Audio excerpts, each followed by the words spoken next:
Quer perder peso e nada parece funcionar? Nós podemos ajudá-lo. Na farmácia, vai encontrar um conjunto de suplementos alimentares úteis para complementar a alimentação e perder aqueles quilinhos a mais. Há suplementos que promovem a eliminação da gordura, outros que intervêm na digestão e controle do apetite.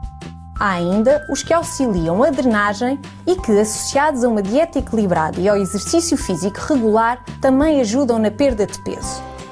Estes últimos são os mais procurados. Na sua composição podem estar ingredientes como chá verde, papaya, ananás, guaraná, entre outros. Mas qual é o melhor suplemento para si? Ninguém melhor que o seu farmacêutico para lhe dar essa informação e aconselhar a consulta de nutrição na farmácia para atingir os seus objetivos. Emagreça sim, mas com saúde. Atenção que os suplementos não substituem uma alimentação variada e não devem ser tomados sem acompanhamento de um profissional de saúde. Se está a pensar em emagrecer, já sabe, fale com o seu farmacêutico.